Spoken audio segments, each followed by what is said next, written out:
Assalamualaikum, kembali lagi di channel Legowo Story. Sebelum lanjut ke videonya, mohon bantuannya untuk subscribe channel ini. Terima kasih. Bab 3074, Merebut Nona. Tuan muda kita telah mengundang saya, dan saya harap bisa berjalan dengan Anda. Pada saat ini, seorang kultivator seperti pelayan datang dan berkata kepada Gao Qilan. Anakmu, Gao Qilan sedikit terkejut. Ya, Tuan Muda Zhou, kami ingin mengundang Anda untuk berenang bersama di lautan tinta. Pelayan itu menunjuk ke kejauhan. Gao Qilan melihat ke arah yang dia tunjuk, dan menemukan seorang pria bergaun putih, tersenyum dan melambai padanya, terlihat sangat tampan. Gao Qilan ingin menolak, tapi melihat Chen Ping mengedip padanya, dia langsung mengerti apa maksud Chen Ping, dan kemudian dia tersenyum sedikit dan berkata, "Kalau begitu tolong pimpin jalan ke depan." Pelayan itu mengangguk dan membawa Gao Qilan, sementara Chen Ping dan Ji Yun mengikuti tidak jauh. Melihat Gao Qilan mendekat, pria itu segera meluruskan pakaiannya, lalu berkata dengan senyum di wajahnya, "Nona, saya memberanikan diri untuk mengundang Anda. Saya harap Anda tidak tersinggung. Nama keluarga saya adalah Zhou, dan nama saya adalah Zhou Tai. Saya tidak tahu apakah wanita ini menghormati Anda. Siapa nama depan Anda?" "Namaku Gao Qi." Gao Qilan mengatakannya dengan jujur. Gao Qilan, nama yang sangat elegan. Aku tidak tahu dari siapa Nona Gao datang ke Mohai. Bisakah kita pergi bersama? Zhou Tai bertanya. Saya datang dengan dua kakak laki-laki saya. Saya sangat ingin pergi dengan Tuan Zhou, tapi sayangnya kami tidak mendapatkan tiket kapal. Jadi kami tidak bisa pergi dengan Tuan Zhou. Gao Qilan memiliki ekspresi tak berdaya. Melihat ekspresi Gao Qilan, Zhou Tai langsung tersenyum dan berkata, "Saya tidak punya tiket kapal. Jadi mengapa begitu sulit? Saya akan memberi Anda beberapa." Setelah Zhou Tai selesai berbicara, dia langsung melirik pelayannya. Dan pelayan itu membawa dua penjaga dan berjalan menuju orang-orang yang mengantri untuk naik ke kapal. Setelah melirik, pelayan itu segera mengeluarkan seorang biksu yang terlihat lemah dan tidak kuat. "Nak, serahkan tiket kapalnya, Tuan Muda Zhou, kita menginginkannya." Pelayan itu berkata dengan bangga.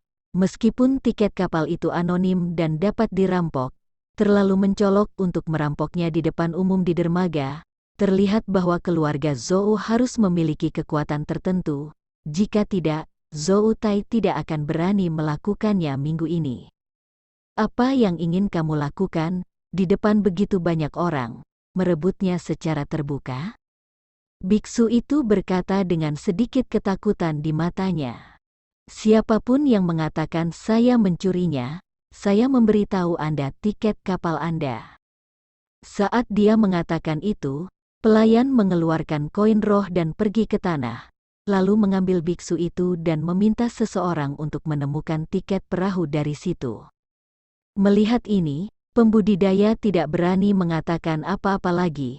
Kekuatannya tidak kuat, dan dia tidak mendapat dukungan dari keluarganya di belakangnya. Penggarap lepas seperti ini diintimidasi oleh orang lain.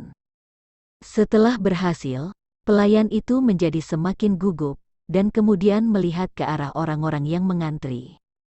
Banyak biksu menundukkan kepala satu demi satu, tidak mau menimbulkan masalah saat ini. Pada saat ini, seorang lelaki tua yang mengenakan jubah hitam dan mengeluarkan bau busuk muncul di hadapan pelayan itu. Melihat hal tersebut, pelayan itu berjalan langsung ke arah lelaki tua itu, dan bahkan jika dia merebut tiket perahu, dia selalu menemukan seseorang yang mudah diganggu. Dia merasa bahwa lelaki tua ini adalah pengganggu. "Orang tua, keluarkan tiketnya," pelayan itu berkata kepada orang tua itu. "Kenapa memberikannya padamu?" Pria tua itu menatap pelayan itu dan menguap. Bau busuk menyengat wajahnya, menyebabkan pelayan itu segera menunjuk ke hidungnya, dan berkata dengan ekspresi muram, "Sial, baunya sampai mati. Serahkan tiket perahu, aku bisa menyelamatkanmu." Tapi saat pelayan itu selesai berbicara, dia melihat sepasang telapak tangan hitam lelaki tua itu tiba-tiba mencuat dan membanting ke arah pelayan itu seperti kilat. Begitu wajah pelayan itu berubah, dia tidak punya waktu untuk bereaksi, dan wajahnya ditampar, tepak terdengar suara garing, dan kepala pelayan itu terlempar kemana-mana dalam sekejap, dan dia langsung mati. Melihat pemandangan ini, semua orang terkejut, tidak ada yang menyangka bahwa tamparan di wajah lelaki tua yang tidak mencolok akan memiliki kekuatan seperti itu. Bab 3075, Tanah Harta Karun. Melihat ini, kedua penjaga itu sangat marah dan bergegas menuju lelaki tua itu. Melihat pemandangan ini, Zhou Tai juga mengerutkan kening, ekspresinya sangat jelek. Kedua penjaga itu bergegas maju, tetapi lelaki tua itu memukul dadanya begitu bab ganda keluar, dan setelah seteguk darah menyembur keluar, dia langsung mati. Seorang pelayan dan dua penjaga dipenggal. Zhou Tai akhirnya marah. Dia bergegas langsung dengan orang-orang, "Siapapun yang berani membunuh keluarga Zhou, saya sesuka hati sedang mencari kematian." Zhou Tai sangat marah, dan aura kondisi puncak tubuh yang pas meletus dari tubuhnya, langsung menimbulkan embusan angin. Angin kencang meniup topi lelaki tua itu, memperlihatkan wajah kering dan keriput, dengan mata cekung dan mulut cekung, seperti kerangka. Melihat penampilan lelaki tua itu, Zhou Tai yang awalnya geram langsung jatuh, dan tidak berani berkata apa-apa. Pria tua itu mendengus dingin, mengenakan topi di kepalanya lagi, dan naik ke kapal roh. Chen Ping, yang tidak jauh, melihat ini, dan tahu bahwa lelaki tua ini pasti memiliki banyak latar belakang, dan kekuatannya pasti melampaui Fusion Realm. Setelah melihat 3 orang mati di tanah, Chen Ping dan Ji Yun berjalan mendekat dan bahkan menemukan tiket dari mayat itu.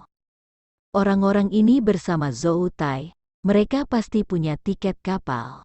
Sekarang orang sudah mati, jadi tiket kapalnya tidak berguna.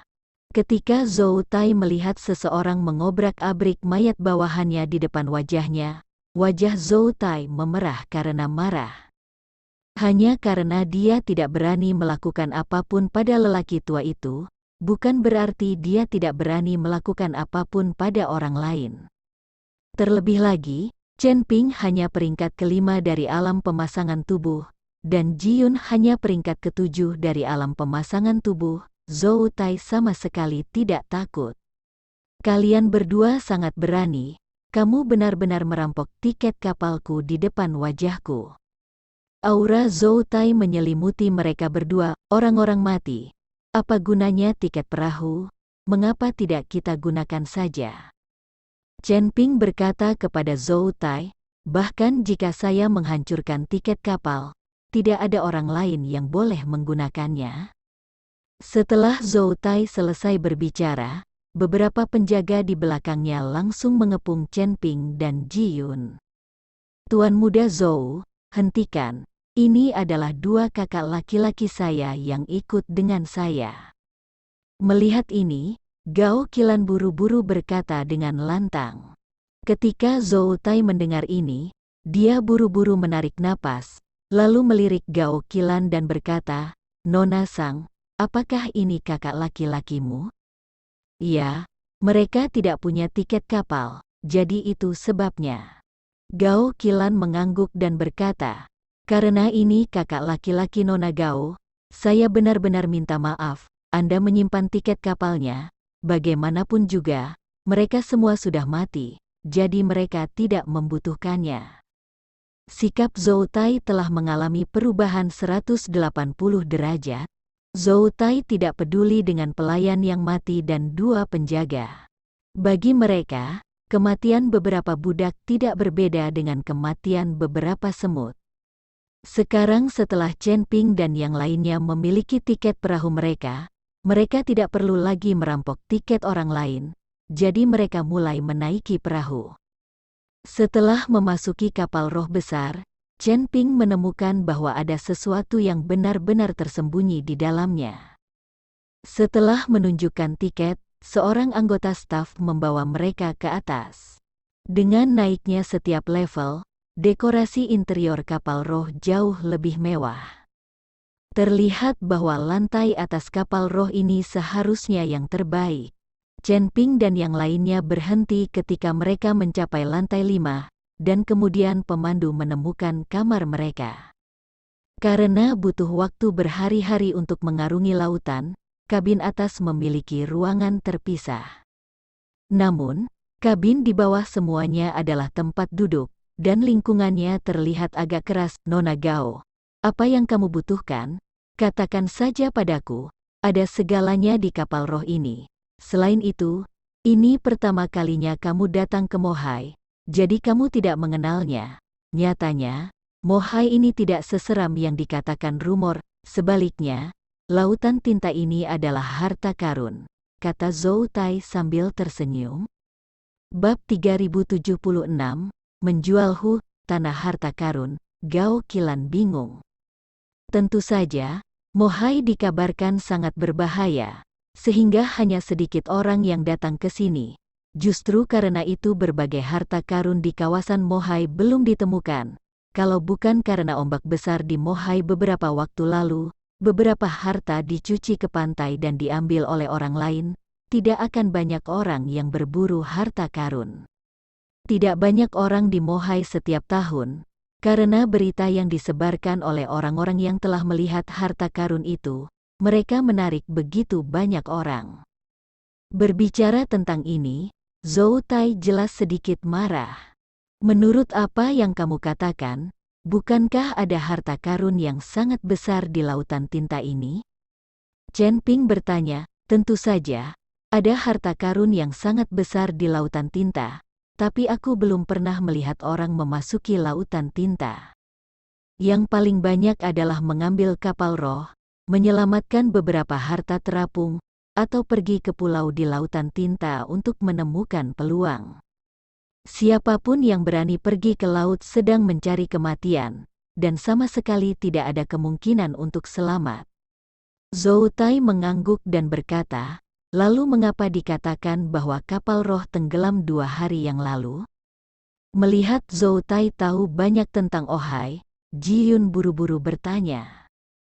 Dia ingin tahu apakah sesuatu benar-benar terjadi pada ayahnya. Aku juga pernah mendengar tentang masalah ini. Ada hal-hal yang selalu berubah di lautan tinta, dan apapun bisa terjadi. Apalagi ada banyak monster di lautan tinta. Jika kapal roh tenggelam, itu juga mungkin terjadi. Kalau tidak, mengapa ada lingkaran sihir besar di kapal roh ini, dan tiketnya sangat mahal? Tapi jangan khawatir, kapal roh biasa kita adalah kapal roh terbesar. Meskipun tiketnya mahal, itu juga yang paling aman. Selain itu, jika Anda mengikuti saya, tidak akan ada masalah. Ini bukan pertama kalinya saya menyeberangi Laut Hitam. Zhou Tai meyakinkan dengan wajah percaya diri, jelas dia berbicara untuk didengar Gao Qilan. Dia ingin menunjukkan dirinya di depan Gao Qilan. Ketika Ji Yun mendengar kata-kata Zhou Tai, hatinya menjadi semakin berat. Jika ayahnya benar-benar meninggal, dia harus bergantung padanya untuk membawa sekte Feitian di masa depan. Tapi Ji Yun tahu kekuatannya sendiri, dan dia takut sekte Feitian akan kesepian di masa depan. Tuan Zhou, terima kasih. Saya ingin istirahat. Gao Qilan mengeluarkan perintah untuk mengusir Zhou Tai. Karena Tai ada di sini, ada banyak hal yang tidak bisa dikatakan. Nona Gao, istirahat dulu. Dan aku akan mengajakmu bermain di geladak nanti. Meskipun lautnya gelap gulita, itu bukan pemandangan untuk dilihat. Setelah Zhou Tai selesai berbicara, dia memimpin orang-orangnya mundur. Setelah Zhou Tai pergi, Gao Qilan memandang Chen Ping dan bertanya, Chen Ping, jika aku wanitamu, apakah kamu masih membiarkan aku menjual warna kulitku untuk membelikanmu tiket kapal? Chen Ping terkejut, lalu berpikir sejenak dan berkata, Jangan membuatku begitu tak tertahankan. Itu tidak disebut mengkhianati penampilanku, dan aku tidak memintamu untuk melakukan apapun. Tidak masalah apakah kamu wanitaku atau bukan. Jika ada pria yang berkomplot melawanmu, aku akan mencoba yang terbaik untuk membunuhnya. Kata-kata Chen Ping membuat Gao Qilan tersenyum dan merasa jauh lebih nyaman. Istirahatlah yang baik, saya pikir Zhou Tai akan segera mencari Anda. Alangkah baiknya jika kami memiliki pemandu wisata gratis tambahan. Kata Chen Ping sambil tersenyum. Gao Qilan menatap Chen Ping dengan pandangan polisi. Chen Ping, ingat, aku dekat dengan Zhou Tai itu, tapi itu semua untukmu. Jika Zhou Tai itu melakukan sesuatu padaku, aku tidak akan memaafkanmu. Jangan khawatir, jika dia berani menggerakkan jarimu, aku akan membuatnya mati, janji Chen.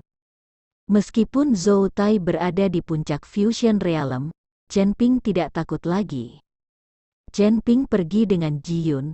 Biarkan Sang Qilan beristirahat dengan baik, kamu tidak perlu terlalu sedih. Tidak ada yang tahu apakah ayahmu benar-benar sudah meninggal sekarang. Mungkin kita bisa bertemu di lautan tinta. Melihat suasana hati Ji Yun yang buruk, Chen Ping menghibur Ji Yun. Li Yun mengangguk dengan penuh semangat. Dia hanya bisa mengandalkan Chen Ping sekarang, karena ada beberapa hal yang Li Yun tahu dia tidak bisa tangani sama sekali. Terima kasih telah menonton video ini. Jika Anda menyukai videonya, silahkan like dan share. Jika ada kritik dan saran, silahkan tuliskan di kolom komentar. Wassalamualaikum.